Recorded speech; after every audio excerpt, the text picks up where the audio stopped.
देखिए क्या पढ़ता बाबू, फ्लोएम पढ़ रहे थे ना, फटाफट समझिएगा क्योंकि आज एक खत्म होने वाला है और आपका संवहन ऊतक तंत्र स्टार्ट करेंगे। फ्लोएम में क्या देखा था कि ये एक प्रकार से क्या है, जटिल ऊतक है।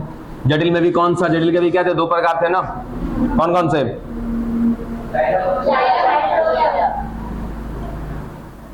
ठीक है, तो जाइलम पढ़ चुके हैं, क्या पढ़ रहे हैं हम लोग? फ्लोएम।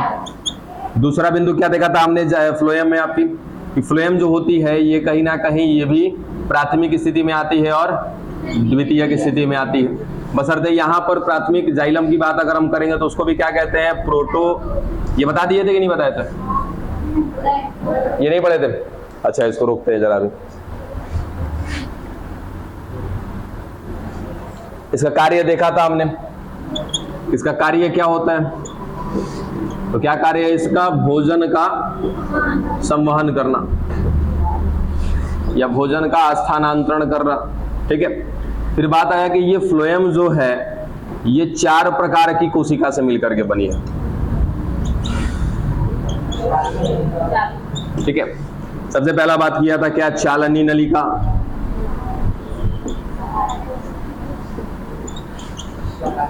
दूसरा सहायक नलिका, कोशिका सॉरी, सहायक कोशिका, तीसरा क्या था आपका, फ्लोएम, पैरेन्काइमा या मृदुतक, और चौथा है आपका फ्लोएम रेसे। इन सब का काम समझा दिया था आपको। ठीक है, फटाफट देखते हैं क्या था। अच्छा, कौन मृत है कौन जीवित है ये क्लियर है यहाँ पे। इस फ्लोएम रेशे को छोड़ करके बाकी तीनों कौन है आपके, जीवित हैं, और फ्लोएम रेशे क्या है बच्चा, मृत है। ठीक है, अब एक एक करके कार्य देखा था कि फ्लोएम रेशे का कार्य है क्या करना, सहारा देना, तो ये सहारा देगा यांत्रिक रूप से। फ्लोएम मृदुतक का कार्य क्या है, तो ये भोजन से संबंधित है, क्या करेगा, ये भोजन के निर्माण में सहायक होगा और साथ ही साथ भोजन के संचय में भी। बच गए कौन, चालनी नलिका और सहायक कोशिका। इन दोनों का काम क्या है बच्चा, तो इन दोनों का काम क्या है, जल का स्थानांतरण कर, भोजन का स्थानांतरण। गड़बड़ा जा रहे हैं हम क्या जी, भोजन का स्थानांतरण करना। ठीक है, फिर फटाफट इन दोनों में अंतर भी देखा था हमने।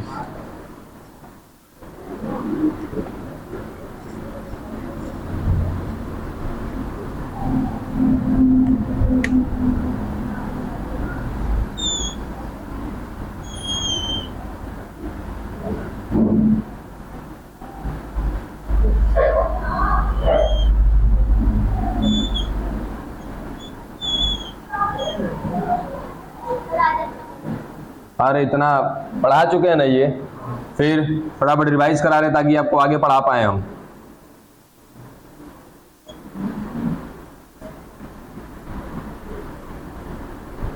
देखिए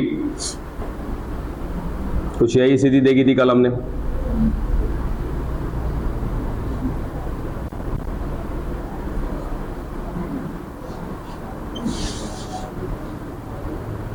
ये क्या थे बाबू, तो चालनी नलिका की कोशिकाएं हैं जिनको हम क्या कह सकते हैं, चालनी कोशिका।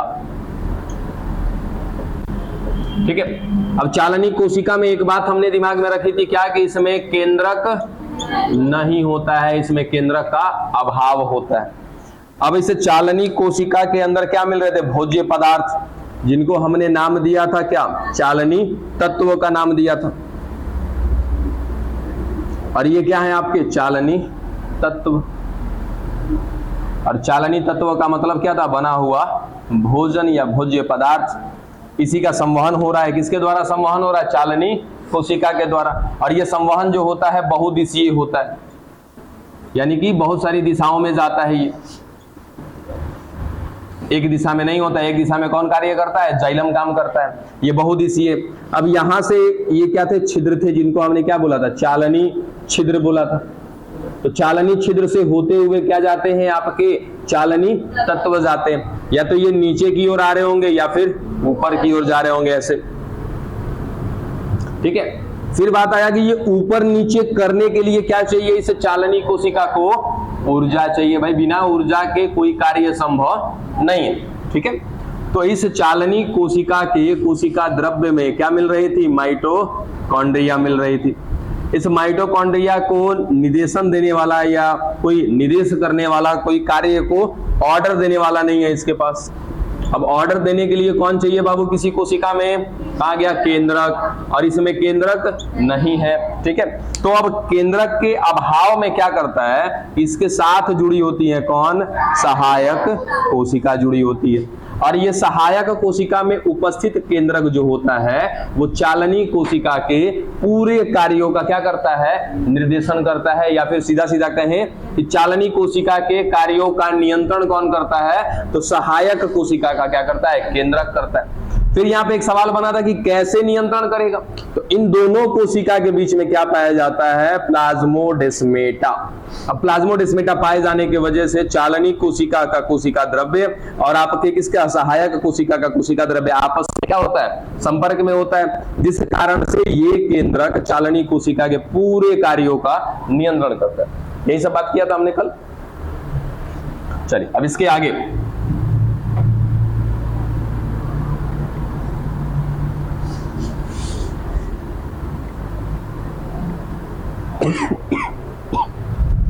देखिए, अब बात करते हैं कि फ्लोएम की जो उत्पत्ति हुई है उसमें भी क्या है, जैसे जाइलम हमने देखा था कि प्राथमिक जाइलम और द्वितीयक जाइलम, उसी तरीके से फ्लोएम भी क्या आता है? प्रथम बार आएगा तो क्या कहेंगे उसको?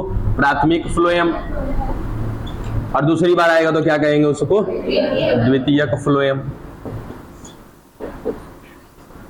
अब प्राथमिक बार आया है तो क्या कराएगा बच्चा? प्राथमिक वृद्धि कराएगा। आज जो दूसरी बार आया है वो क्या कराएगा? द्वितीयक वृद्धि कराएगा।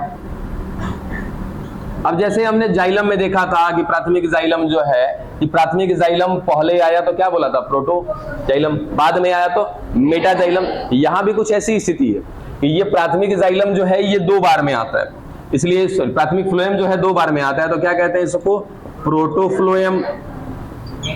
और फिर दूसरी बार जो आएगा, यानी कि पहली बार जो आया प्रोटोफ्लोएम, जो दूसरी बार आएगा उसको क्या कहेंगे? मेटाफ्लोएम। ठीक है, अब यहां पर हमने जैसे आपके जाइलम में देखा था वैसी स्थिति यहां पर नहीं है। बस इतना दिमाग में रखिएगा कि जो पहले आएगा प्रोटोफ्लोएम, जो बाद में आया उसको मेटाफ्लोएम। याद है जरा हमने कि तना में और मूल में देखा था ना कुछ बातें, तो वहां पर कुछ बोला था हमने, क्या बोला था? एक सेकेंड, कल आए थे आप? परसों भी आए थे? चलिए परफेक्ट, खड़े हो जाइए। आप मुझे ये बताइए, मज्जा याद है? ठीक है, चाहे वो तना हो या मूल हो, उसके बीचों बीच की जो संरचना है उसको क्या कहते हैं? मज्जा कहते हैं या पित्त कहते हैं। ठीक है, अब इस मज्जा के तरफ यदि प्रोटोजाइलम होगा तो वो स्थिति क्या कहलाएगी? या सीधा सीधा कहने का मतलब कि आपका जो प्रोटोजाइलम है वो केंद्र की तरफ है या मेटाजाइलम परिधि की तरफ है, वो स्थिति क्या कहलाती है? जल्दी, नेक्स्ट, मज्जा कहलाती है। Very good. आज आप बताइए, फटाफट। प्रोटोजाइलम केंद्र की तरफ है, मेटाजाइलम परिधि की तरफ है, ये स्थिति क्या कहलाती है? मध्यादिदारुक। क्लियर है? अब ये मध्यादिदारुक की स्थिति कहां पर मिलती है? तने में मिलती है कि मूल में मिलती है? मूल में पाई जाती है ना सर, अब तने में पाया जाएगा। हाँ जी आप बताइए तो, मध्यादिदारुक की स्थिति कहां पाई जाती है? तना। बैठिए फटाफट, सभी लोग बैठिए। कहां पाया जाता है बच्चा? तने में। ठीक है, बाह्य अधिदारुक की बात करेंगे तो कहां मिलता है? मूल में। ठीक है, अब वहां पे जहां पे तना लिखा था ना, वहां पे एक बात जरा और जोड़ लीजिएगा, पत्ती में। हाँ, तने के साथ साथ पत्ती में भी क्या मिलता है? ऐसी स्थिति मिलती है, यानी कि प्रोटोजाइलम जो होता है केंद्र की तरफ होता है, मेटाजाइलम बाहर यानी कि परिधि की तरफ होता है। तो वो जो आपका मध्यादिदारुक की स्थिति है, वो मध्यादिदारुक आपके तने में भी पाया जाता है और पत्ती में भी पाया जाता है। अब बाह्य अधिदारुक की स्थिति जो होती है वो केवल और केवल कहां पाई जाती है? मूल में पाई जाती है। ये बात आपको पहले से पता है, इसमें कुछ करना है नहीं। एपिडर्मल टिश्यू,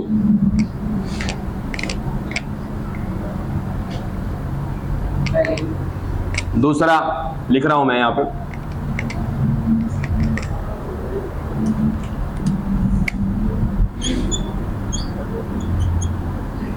ऊतक तंत्र।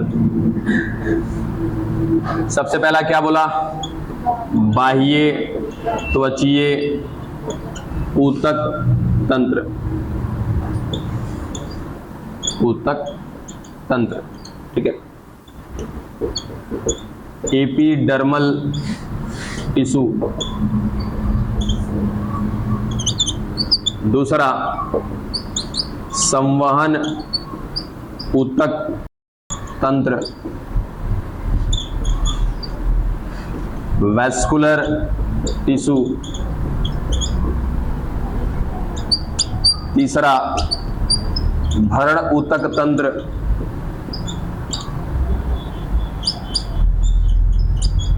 ग्राउंड टिश्यू,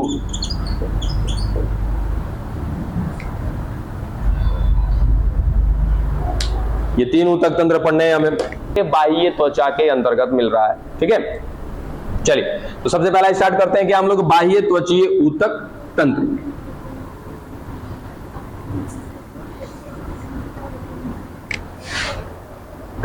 देखिए,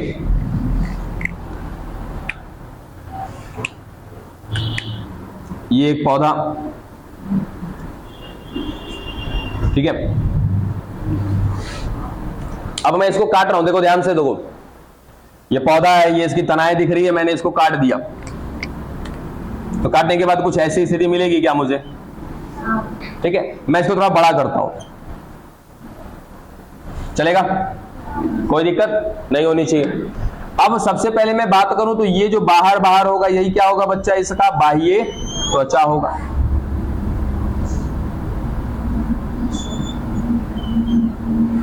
अब बाह्य त्वचा से बहुत सारी कोशिकाएं होती हैं यहाँ पे, तो उनको क्या कहेंगे, बाह्य त्वचा ऊतक कहेंगे।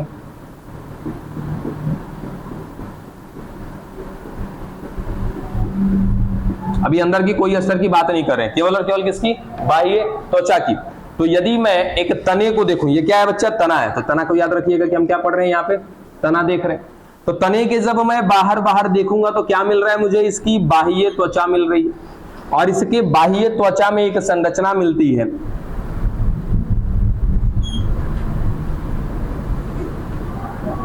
जिसको हम लोग नाम देते हैं त्वचा रोम, इसको शायद है ना ट्राइकॉम्स भी कहते हैं क्या, देखो तो यहाँ पे लिखा होगा त्वचा रोम, शायद उसे ट्राइकॉम्स भी कहते हैं। त्वचा रोम खोजो, बाह्य त्वचीय ऊतक तंत्र देखो, वहां पे मिल जाएगा आपको त्वचा रोम। त्वचा रोम के नीचे कहीं पे लिखा होगा शायद ट्राइकॉम्स भी कहते हैं इसको। कहां देखते हो बुढ़वा को, मिला, ट्राइकॉम्स है ना, ठीक है। तो याद रखिएगा कि त्वचा रोम को क्या कहते हैं बाबू, ट्राइकॉम्स भी कहते हैं, बस करो बाद में खोजना, पता नहीं कहां से ध्यान रखते हो। तब ये त्वचा रोम क्या पाया जा रहा है बाबू, हमारे तने के बाह्य त्वचा भाग में क्या मिल रहा है, त्वचा रोम।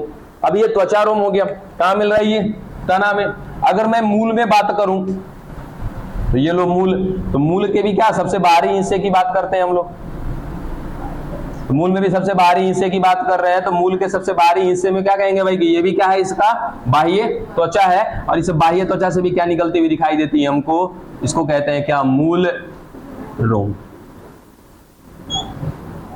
ठीक है। अब ये तो कौन कौन हो गया आपका, तना हो गया, वो कौन हो गया आपका, मूल हो गया, साथ ही साथ पत्ती को भी लेकर के आ जाते हैं, तीनों एक साथ में देख लेंगे।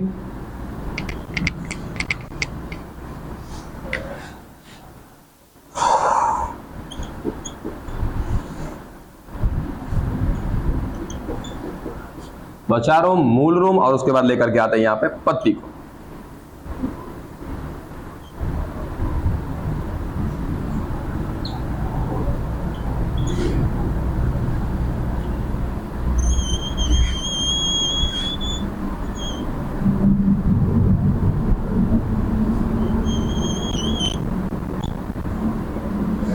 ये क्या हो गया आपका, पत्ती का बाह्य त्वचा हो गया। एक साथ में सारा कुछ खत्म कर लेंगे।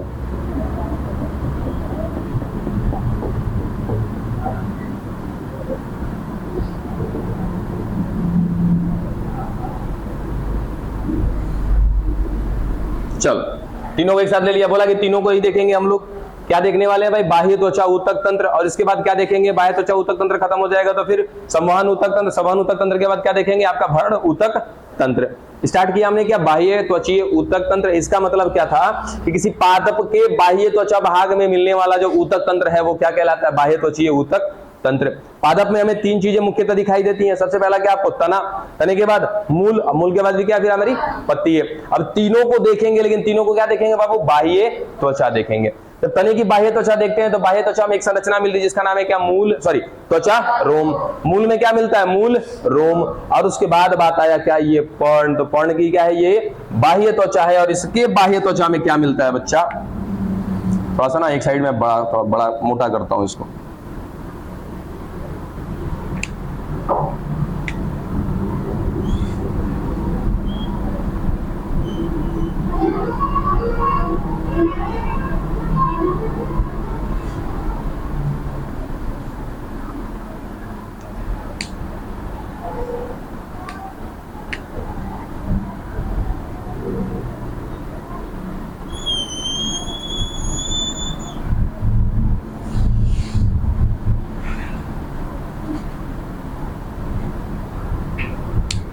अच्छा भाई जल्दी से बताइएगा कि क्या बना रहे हैं।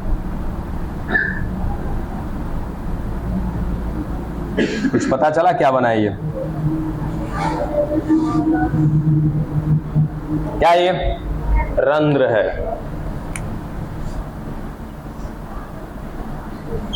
तो मेरे ख्याल से सबको समझ में आ गया होगा कि कहां पर कौन सा ऊतक तंत्र मिल रहा है। पत्ती में क्या मिल रहा है बाबू, रंध्र। आपका त्वचा रोम कहां पर मिल रहा है, तने में। उसके बाद मूल रोम कहां मिल रहा है, मूल में। ये तीनों की तीनों स्थिति क्या है, बाह्य त्वचीय ऊतक तंत्र की। अब तीनों का फटाफट कार्य देख लेते हैं हम लोग। रंध्र का कार्य क्या है बच्चा, जल का अवशोषण करना, कि जल को वाष्पित कर देना, वाष्पित करा देना, मतलब कर देना नहीं, वाष्पित करा देना, यानी कि जल को अपने से बाहर निकाल देना।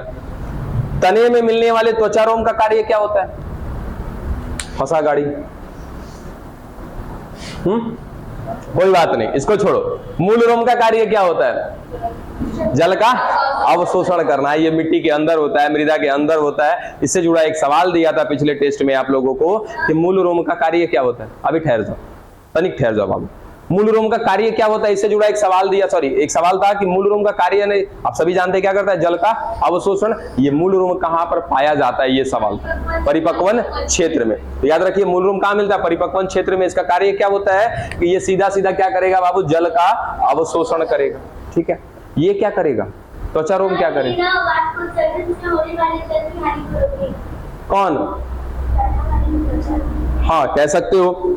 ठीक है, तो ये क्या करेगा, जैसे आप फाइलोक्लेड याद है क्या किन्हीं को, पर्णावस्तंभ। पर्णावस्तंभ क्या थे, वे तना थे जो क्या कर रहे थे बाबू, प्रकाश संश्लेषण कर रहे थे। और ऐसी स्थिति में क्या होता है कि मान लो कि जैसे अभी सीधा सीधा एग्जांपल एक बार में मिल जाएगा आपको। ये साफ करा दे मैदान अपना, ठीक है, मतलब कि ये मार्केट साफ ऊपर से, उसके बाद जाके धूप में 10 मिनट खड़ा रहो, क्या धूप बहुत जबरदस्त लगेगी क्या। और अभी सिर पर बाल है और अभी जाते हैं धूप में 10 मिनट, तो क्या धूप कम लगती है कि ज्यादा लगती है, कम लगती है ना। ठीक है, अब मान लिया जाए कि ये एक आपका तना है, सुनो ध्यान से, एक तना है और इस तने पर क्या लग रहा है, डायरेक्टली सूर्य का प्रकाश लग रहा है। और इस तने पर थोड़ा मोड़ा भी त्वचा रोम नहीं मिल रहा है, तो वो सूर्य का प्रकाश क्या डायरेक्टली इसके तने पर पड़ रहा होगा क्या, या इसका तना क्या करेगा बाबू, पानी को बाहर निकाल देगा। ठीक है, लेकिन अगर इस पे रोम मिलने लगे, यानी कि बाल मिलने लगे, तो अब क्या धूप इस पे डायरेक्टली जाएगा या कम पड़ेगा, कम पड़ेगा। तो कम पड़ेगा तो पानी को ज्यादा बाहर निकालेगा कि कम बाहर निकालेगा, है ना। तो त्वचा रोम एक काम क्या करता है कि वाष्पोत्सर्जन की क्रिया द्वारा जो जल की हानि होती है उसको क्या करता है, कम करता है। और इसके साथ साथ एक और इसका मुख्य कार्य है, इसका मुख्य कार्य क्या है कि हमारे वातावरण में, हमारे वायु में क्या है, वाष्प घुले हुए हैं, है ना। क्या आसपास वाष्प घूम रहे हैं क्या आपके, वाष्प यानी कि हमारे वायु में जल के कण पाए जाते हैं। ठीक है, नहीं विश्वास होता है तो कभी फ्रिज से ठंडा पानी निकालो, बाहर में रख दो निकाल करके। ठीक है, आपके बोतल के चारों तरफ क्या जमा हो जाता है, पानी। वो पानी कहां से आया बाबू, तो आपकी हवा में जो वाष्प घुले हुए हैं ना, वो गर्म है। ठीक है, वो आपके हवा की स्थिति में है। और यदि आप हवा को ठंडा करोगे ना, तो उसमें उपस्थित जो पानी की बूंदें होंगी वो एक जगह पे क्या हो जाती है, जमा हो जाती है। कभी भी आपको यहाँ आसपास चारों तरफ वायु भरा है, इस वायु में क्या है, पानी की बूंदें हैं। अगर इस पानी की बूंदों को आपको इकट्ठा करना है, कहीं पर भी ला करके क्या देना है, इनको कोल्ड प्लेस दे दीजिए। ठीक है, यानी कि ठंडा सतह दे दीजिए, तो ठंडे सतह पे आसानी से क्या हो जाएंगे, ये जाकर के सारे चिपक जाएंगे। ठीक है, इतना तो क्लियर है कि हमारे वायु में क्या मिल रहा है, पानी की बूंदे। उस पानी की बूंदों को अवशोषित करते हैं कौन बच्चा, त्वचा रोम। ठीक है, तो दो काम मिल गया हमको त्वचा रोम का। ये क्या करता है, वाष्पोत्सर्जन की क्रिया के दौरान होने वाली जल की हानि को रोकता है, पहला कार्य। दूसरा कार्य कि त्वचा रोम और क्या करेगा, तो हमारे वायु में उपस्थित जो घुलनशील जल है उसको क्या करता है, ये अवशोषित भी करता है। चलो, अब इसका काम क्या है भाई, रंध्र। रंध्र का काम बखूबी आप सभी लोग जानते हैं कि जब पत्ती पर क्या पड़ता है, सूर्य का प्रकाश पड़ता है, तो इसमें उपस्थित ये कौन है, द्वार कोशिका। कई बार बता रखे हैं आपको ना, द्वार कोशिका। ठीक है, ये द्वार कोशिका क्या करेगी, अपने आप को ओपन कर लेगी, जिससे क्या हो जाएगा, जल का वाष्पोत्सर्जन हो जाएगा। चलो ठीक है, लेकिन इस बाह्य त्वचा में जल के वाष्पोत्सर्जन को, जल के उत्सर्जन को रोकने के लिए एक संरचना पाई जाती है। इस पत्ती के बाह्य त्वचा के बाहर एक आवरण पाया जाता है, एक अस्तर पाया जाता है, जिसको कहते हैं क्यूटिकल।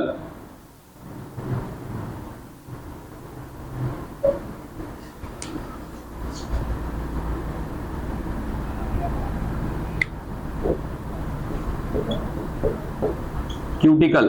और ये जो क्यूटिकल होती है, ये बच्चा है एक मोम की परत, मोम की परत। अब तनिक ध्यान दो कि पत्ती के बाहर बाहर हमने बात किया, क्या मिल रहा है, बाह्य त्वचा। इस बाह्य त्वचा में क्या मिल रहे हैं, रंध्र। रंध्र क्या करते हैं कि जैसे ही सूर्य का प्रकाश पड़ता है, ये मुंह अपना खोल देंगे, यानी कि अपने द्वार कोशिका को ओपन कर देंगे। ठीक है, जिस कारण से क्या होने लगता है, यहां से जल की बूंदे बाहर आने लगती है। ठीक है, यानी कि रंध्र का कार्य क्या होता है बच्चा, जल का उत्सर्जन करना। ठीक है, अब ज्यादा से ज्यादा जल का उत्सर्जन ना हो जाए, इसके लिए इसके बाह्य त्वचा में क्या पाया जाता है, क्यूटिकल पाया जाता है। क्यूटिकल माने क्या है, मोम की एक अस्तर। अब मोम की अस्तर होने से जो जल का उत्सर्जन हो रहा है बाबू ज्यादा से ज्यादा, वो क्या हो जाता है, कंट्रोल हो जाता है। यानी कि क्यूटिकल के कारण जल का जो आपका वाष्पोत्सर्जन है या जल का उत्सर्जन है, वो क्या हो जाता है, कम हो जाता है। ये सारी की सारी संरचनाएं पाई जाती हैं आपके बाह्य त्वचीय ऊतक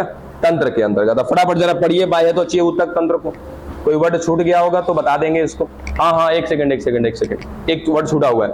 देखिए, पत्ती का जो आपका कहां गया, ये जो रंध्र होता है, ये कैसा होता है, सेम के आकार का। ठीक है, जबकि याद रखिएगा जो घास होती है, ठीक है, घास, इस घास में जो आपकी क्या मिलती है, कहां गया, रंध्र, ये होती है डंबलाकार है। साफ साफ लिख रखा है आपके एनसीईआरटी में, डंबलाकार है। डंबलाकार माने ऐसा, डंबल देखे हो ना,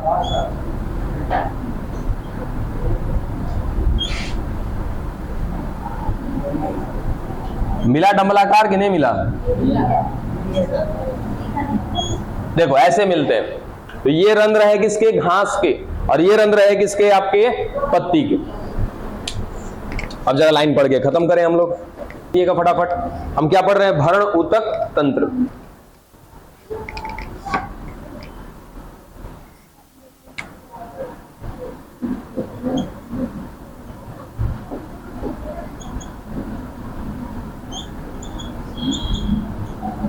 क्या कहते हैं इसको इंग्लिश में, ग्राउंड टिश्यू सिस्टम। ठीक है, अब एक लाइन आपने क्या लिखा है, और जल्दी फटाफट उसको सभी लोग। अरे मुझे सुनाना नहीं है, मैंने तो खुद ही बोला है, तो मुझे याद है। आप लोग जरा पढ़िए उसको, क्या अर्थ निकल रहा है, जरा सोच के देखिए।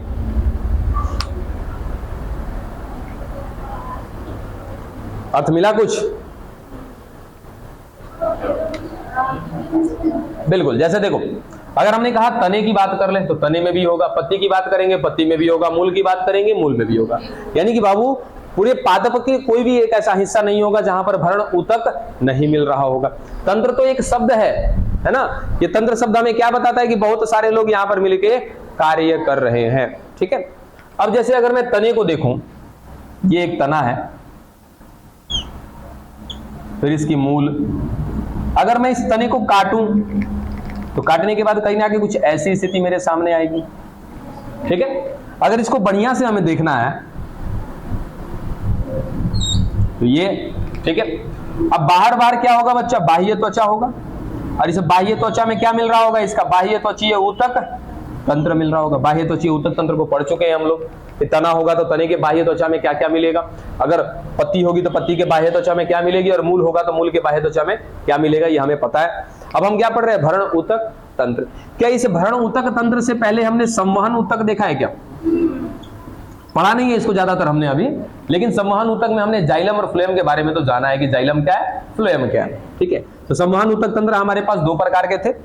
सबसे पहला जाइलम, और जाइलम के बाद दूसरा क्या मिल रहा था, फ्लोएम। यानी कि कुल मिलाजुला कर हम ऐसा कहें कि हम लोग संवहन ऊतक तंत्र के बारे में जानते हैं, तो हाँ जानते हैं। ठीक है, उसके बाद भरण ऊतक तंत्र अभी नहीं पढ़ा है। कल हमने पढ़ा था क्या, बाह्य त्वचीय ऊतक तंत्र। हमें कितने तंत्र पढ़ने हैं, तीन में से हम क्या देख चुके हैं, पहला बाह्य त्वचीय ऊतक तंत्र, दूसरा क्या देख चुके हैं, संवहन ऊतक तंत्र, तीसरा कौन बचा, भरण ऊतक तंत्र। ठीक है, अब कुछ दिन पहले हमने यहाँ पे बात आपको दिखाई थी कि ये क्या है, मज्जा, याद है? ठीक है, जिसको कहते हैं पित्त। अब ये बाह्य त्वचा के निचले हिस्से को कहते हैं परिरंभ, सॉरी वलकुट कहते हैं, वलकुट। अब ये सब आएगा, अभी थोड़ा सा लेट है अभी। वलकुट इंग्लिश में कहते हैं कॉर्टेक्स, स्क्रीन एरिया से बाहर नहीं है ना? ठीक है, चलो। इसके बाद आ जाता है परिरंभ। थोड़ा बहुत याद रखिएगा, प्रयास करिएगा। ये सब ये स्तरें हैं, परिरंभ। इसके बाद आ जाता है क्या, इसका बच्चा, मज्जा। क्या बाबू? अरे ठीक है, उतना मुझे बताने की जरूरत नहीं। देखो उसके बाद क्या, तो हमने ये मज्जा भी देख लिया, परिरंभ भी देख लिया, वलकुट भी देख लिया। ये तीनों के तीनों क्या है, तो ये कहीं ना कहीं वलकुट, परिरंभ, बाह्य त्वचा, ये क्या है बाबू, अस्तर है। ठीक है, और मज्जा क्या है, ये केंद्र की संरचना है। ठीक है, इसके आसपास कौन मिल रहे थे, जाइलम और फ्लोएम। कुछ ऐसे करके देखा भी था हमने।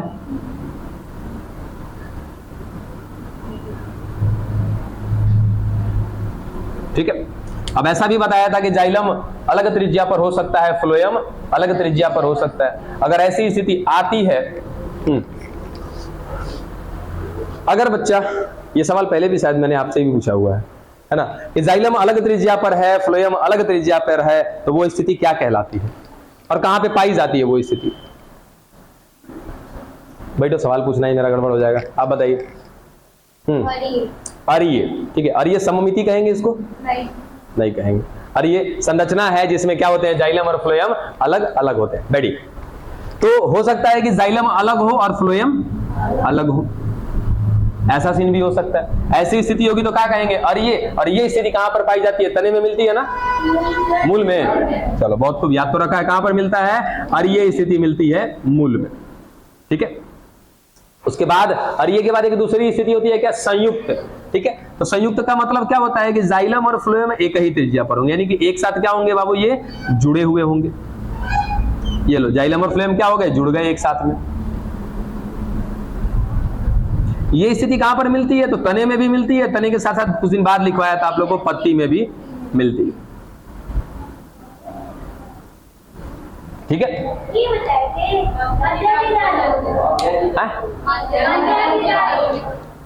अच्छा हाँ, मध्यादिदारुक। हालांकि ये स्थिति को भी याद रखिएगा, ये भी कहां पर मिलता है, पत्ती में भी मिलता है ये स्थिति।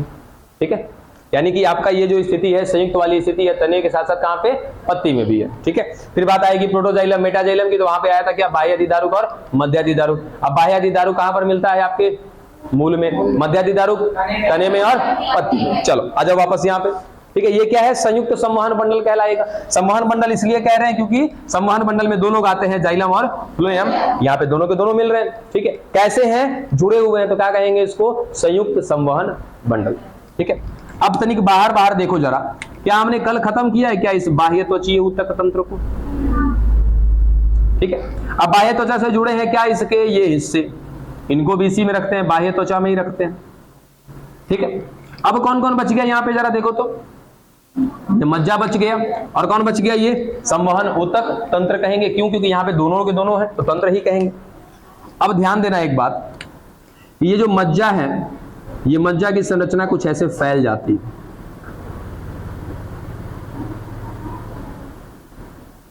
जिन्हें हम मज्जा किरणों के नाम से जानते हैं।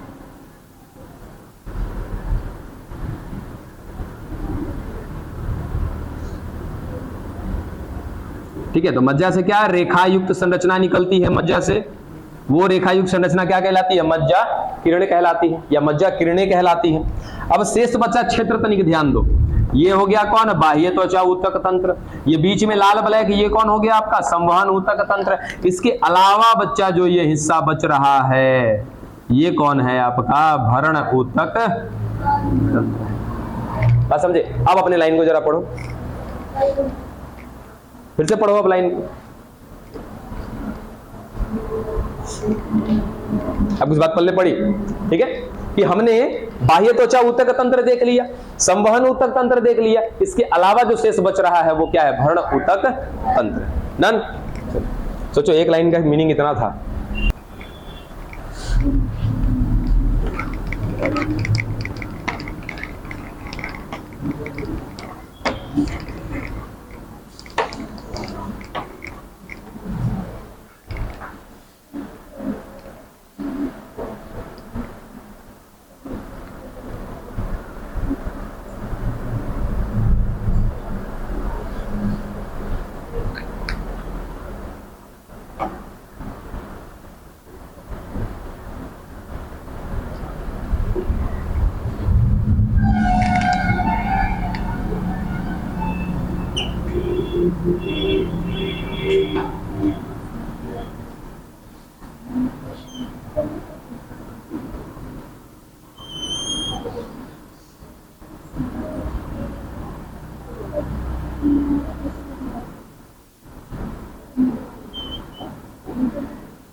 कौन गुनगुना रहा है जी?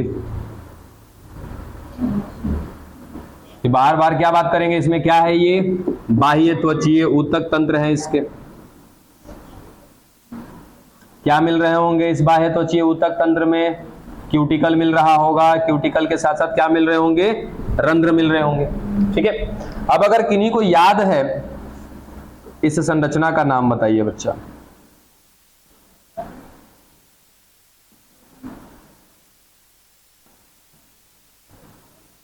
इस ब्लैक वाले संरचना का नाम क्या है? पर्णवृंत। ये पर्णवृंत आगे चल के पत्ती से होते हुए गुजरती है।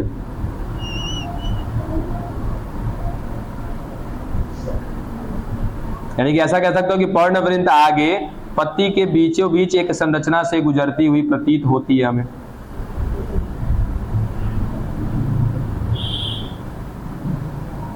बताइए इस संरचना का नाम क्या है? मध्य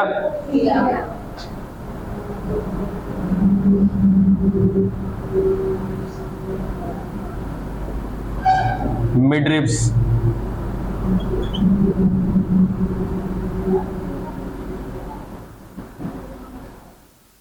या मिडरिब, ठीक है, इसको क्या कहते हैं? मध्य सिरा। बाहर बाहर मिल रहा है हमें क्या? तो बाह्य त्वचीय ऊतक तंत्र। उसके साथ साथ इस बाह्य त्वचीय ऊतक तंत्र में हम जान चुके हैं कि क्या मिलता है? रंध्र मिलता है। रंध्र क्या करेगा? उत्सर्जन का कार्य करता है, साथ ही साथ श्वसन का भी कार्य करता है। और इसके बाहर बाहर क्या मिल रहा था? हमें याद था, क्या मिल रहा था बाबू? क्यूटिकल मिल रहा था। क्यूटिकल क्या था? एक मोम का परत था। ये मोम का परत क्या करता था कि वाष्पोत्सर्जन की दर को कम करने का काम करता था। चलो, ये भी देख लिया था बाह्य त्वचा ऊतक तंत्र। अब बचा कौन हमारा? ये बीच का मध्य सिरा। और अभी अभी सबसे पहला स्टेटमेंट तो बिल्कुल याद रखना, सबसे पहला वाला लाइन ना, उसी पे यहां भी समझ में आ जाएगा। ठीक है, कि बाह्य त्वचीय ऊतक तंत्र, संवहन ऊतक तंत्र को छोड़ने के बाद सब कुछ क्या है? भरण ऊतक तंत्र। बाह्य त्वचा ऊतक तंत्र दिख गया। अब क्या देखना चाहिए हमें? संवहन ऊतक तंत्र। ये कौन? मध्य सिरा। अब तनिक हई बताओ, ये कौन?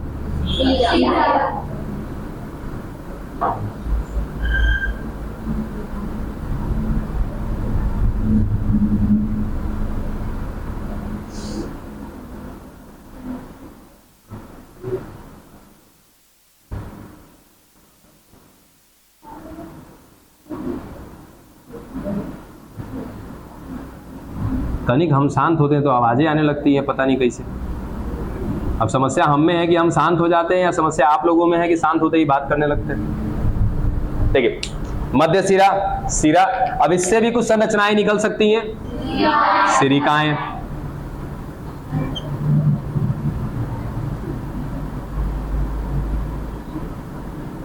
ठीक है, चलो अब क्या होगा कि इस मध्य सिरा से होते हुए बच्चा गुजरता है संवहन ऊतक तंत्र। ठीक है, यानी कि जो जाइलम और फ्लोएम की संरचना है वो इन्हीं से होकर के गुजरती है, और जहां भी पूरे पत्ती में पानी वगैरह भेजना है वो इन्हीं सिरी और सिरिकाओं के माध्यम से क्या होते हैं, बहते रहते हैं पानी ऐसे। तो क्या हमें संवहन ऊतक तंत्र भी दिख गया क्या? इनमें पूरा का पूरा जो जाल फैला हुआ है वो जाल किस लिए है, तो पानी के संवहन के लिए, और किसके लिए, भोजन के संवहन के लिए। ठीक है, अब क्या बचा हुआ हिस्सा दिखाई दे रहा है क्या? ये बचा हुआ हिस्सा मेरे ख्याल से सारे लोग समझ गए होंगे काफी। हाँ बिल्कुल, काफी स्मार्ट हो सभी लोग।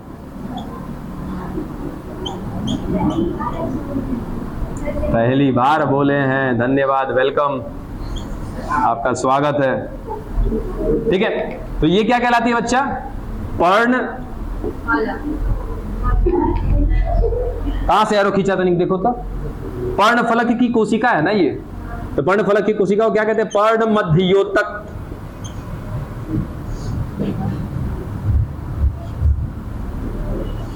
इसका नाम है क्या? मीजोफिल। ठीक है, और ये मीजोफिल की कोशिका मिलकर के निर्माण करती है किसका? भरण ऊतक तंत्र का।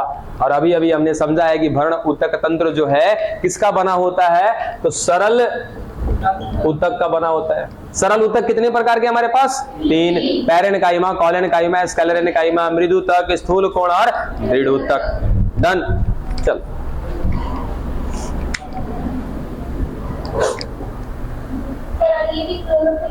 अरे हाँ देखो बाबा, एक चीज तो भूल गया ना, इसमें क्या मिलता है? इस पर्ण मध्योतक की कोशिका में क्या मिलता है? क्लोरोफिल, या फिर आप ऐसा कहो क्या इसमें? क्लोरोप्लास्ट। क्लोरोप्लास्ट, हाँ वही चीज है, क्लोरोफिल कह लो। तो क्लोरोफिल क्या हो गया? एक संरचना हो गया जिसके अंदर एक वर्णक होता है जिसका नाम है क्या? क्लोरोप्लास्ट। अब ये क्लोरोप्लास्ट क्या करता है बाबू? तो ये पूरी जो पत्ती की कोशिका दिख रही है आपको चारों तरफ, ये पत्ती की कोशिका क्या है? क्या नाम है इनका? पर्ण मध्योतक, या तो फिर इनको क्या नाम दिया हमने? मीजोफिल। कई बार ये सवाल भी आता है कि इसको क्या कहते हैं हम लोग? लीफ लैमिला कहते हैं। हिंदी में क्या बोला था इसको? पूरे का पूरा अस्तारिका बोल रहे। ठीक है, तो अस्तारिका की जो कोशिका होती है वो क्या कहलाती है? मीजोफिल। शायद ये बात पहले भी कभी बताया आपको, कौन ना कह देना कि सर ना बताया। लो, ये पूरा का पूरा क्या है आपका? मीजोफिल। और मीजोफिल की प्रत्येक कोशिका कहीं ना कहीं आगे चल के समूह बनाती है, ऊतक बनाती है, और इनके द्वारा बनाया गया समूह, इनके द्वारा बनाया गया ऊतक ही क्या कहलाता है? भरण ऊतक। ठीक है, और इनका जो सिस्टम चल रहा होता है उन सबको मिला के क्या कहते हैं? भरण ऊतक तंत्र। ये बना है सरल ऊतक से। सरल ऊतक कितने प्रकार का? 3 प्रकार का। वे तीनों प्रकार के ऊतक पाए जाते हैं किसमें? भरण ऊतक तंत्र में।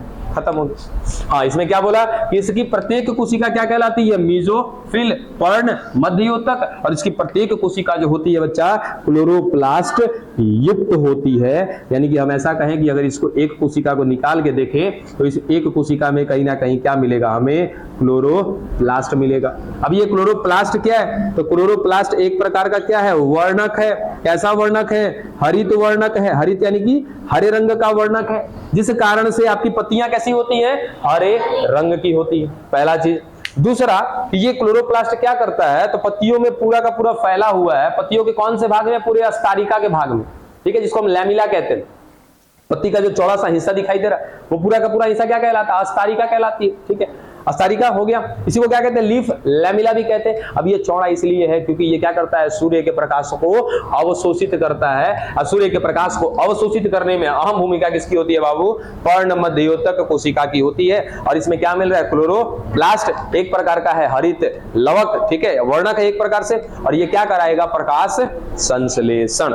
प्रकाश संश्लेषण के साथ साथ जो भोज्य पदार्थ बनेंगे वो भोज्य पदार्थ इनमें संचित भी होते हैं। इसी कारण से इनका नाम होता है क्या? भरण ऊतक। साथ ही साथ ये जगह को भरने का भी काम करते हैं, तो ये भी एक कारण है इनका नाम क्या पड़ने का? भरण ऊतक।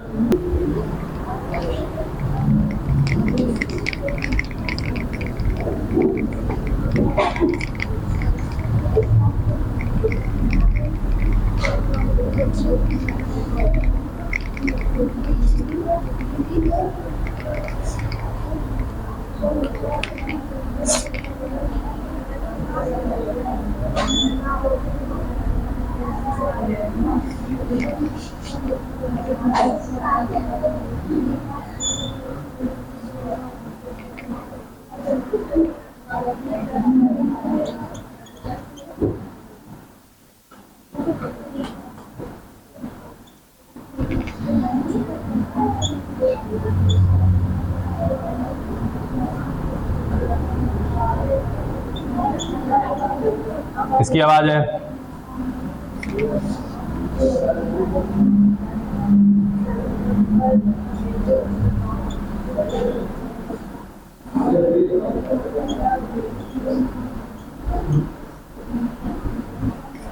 ठीक है, चले आगे। क्या बोला कि भाई आवृत्ति बीजी जो है ये दो प्रकार के, समझने का प्रयास करिएगा, लाइन समझ में नहीं आती है। ठीक है, अब ये दोनों अलग अलग प्रकार के हैं, एक बीजपत्री अलग है और द्विबीजपत्री अलग है। अभी कुछ देर पहले हमने नोट लिखा है कि द्विबीजपत्री पादप में प्राथमिक वृद्धि होती है, साथ ही साथ द्वितीयक वृद्धि भी होती है। क्लियर है यहां तक? ठीक है, इसका मतलब कि इस पौधे की लंबाई तो बढ़ी बढ़ी, उसके साथ साथ ये पौधा कैसा होगा? मोटा होगा, चौड़ाई भी बढ़ेगी। जबकि एक बीजपत्री की यदि हम बात करें बाबू, तो इसमें केवल और केवल क्या होता है? प्राथमिक वृद्धि होता है, द्वितीयक वृद्धि नहीं होता है। इसका मतलब ये पादप कैसे होंगे?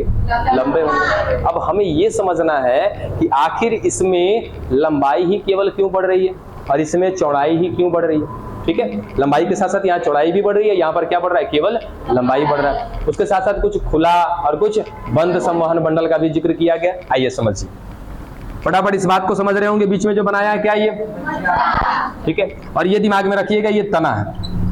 ठीक है, ऐसे ऐसे कटा हुआ है ये एक बीजपत्री का तना, दूसरा द्विबीजपत्री का तना। ठीक है, ये दोनों में क्या मिल गया? ये मज्जा। ठीक है,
देखो जाइलम जाइलम जाइलम जाइलम। ठीक है, फ्लोएम फ्लोएम फ्लोएम। क्या ये कई त्रिज्या पर है? ठीक है, कैसे होंगे? ये संयुक्त होंगे। ठीक है, ये भी यहाँ पे xylem xylem xylem xylem, phloem phloem phloem phloem. ठीक है, चलो ये भी कैसे हो गए? संयुक्त हो गए। दोनों में अभी तक कोई अंतर हमें नहीं दिखाई दिया। अब सुनना कि एक बीजपत्री में जो जाइलम और फ्लोएम है एक ही त्रिज्या पर है, संयुक्त है और इनके बीच में कुछ भी नहीं है।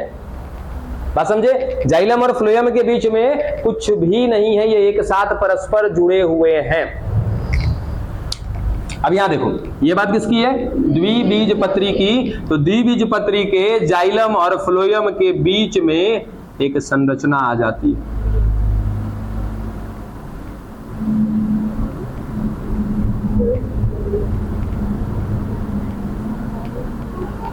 और ये संरचना कौन है पता है? कैम्बियम। बात समझ में आ रही है? ठीक है, आ गया कौन? कैम्बियम। अब कैम्बियम आपके दो प्रकार के हैं, याद है? अंतःपुलीय और अंतरापुलीय। अभी अंतःपुलीय अंतरापुलीय को साइड रखो, उससे कोई लेना देना नहीं है आपको। ठीक है, हमने बस इतना बोला कि यहां जाइलम फ्लोएम के बीच में एक संरचना आ गई जिसका नाम है कैम्बियम।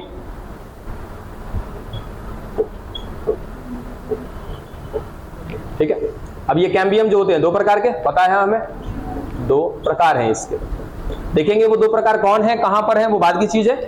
अब मैं अगर आपसे बात करूं तो ये बच्चा बताओ, क्या इसके बीच में कोई संरचना आई है क्या? क्या मैं कह सकता हूं कि ये बंद स्थिति में है? अब ये बताओ तो क्या ये बीच में कोई संरचना आ गई है? ये क्या होगा? खुला। अब दोनों का नाम देखो कैसे बदल रहा है। अभी तक आपने क्या बोला था? संयुक्त संवहन बंडल है।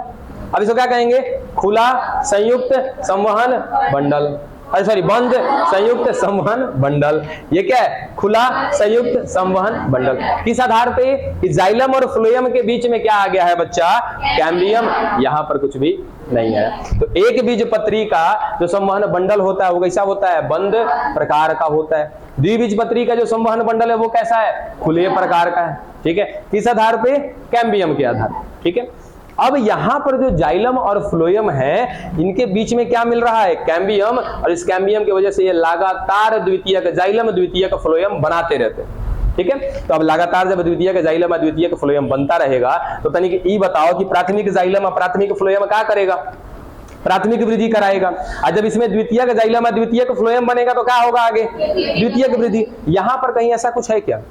नहीं। तो केवल यहाँ पे क्या होगा बच्चा? प्राथमिक वृद्धि होगा, यहाँ पे द्वितीयक वृद्धि नहीं होगा, क्योंकि द्वितीयक वृद्धि कराने के लिए क्या चाहिए? द्वितीयक जाइलम द्वितीयक फ्लोएम। द्वितीयक जाइलम और द्वितीयक फ्लोएम बनाने के लिए क्या चाहिए? इनके बीच में कैम्बियम। तो बात समझ में आई कि द्विबीजपत्री में द्वितीयक वृद्धि होता है। रीजन है इसमें जाइलम फ्लोएम के बीच में एक संरचना आती है कैम्बियम। ये आगे चल के क्या कराती है? तो जाइलम और फ्लोएम की द्वितीयक संरचना बनाती है, यानी कि द्वितीयक जाइलम और द्वितीयक फ्लोएम। क्या हो गया? कॉपी किताब भरने लगा? खत्म हो गया ये।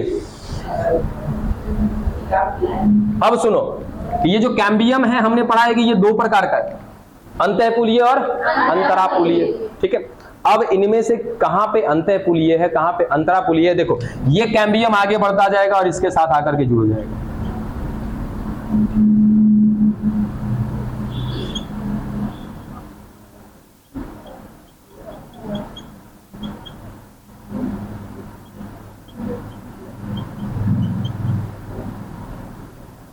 अभी अंतःपुलीय अंतरापुलीय कोई जिक्र नहीं कर रहे। ठीक है, रहने देते हैं अभी इसको, खामखा टेंशन में आ जाओगे। अब लाइन को पढ़ो।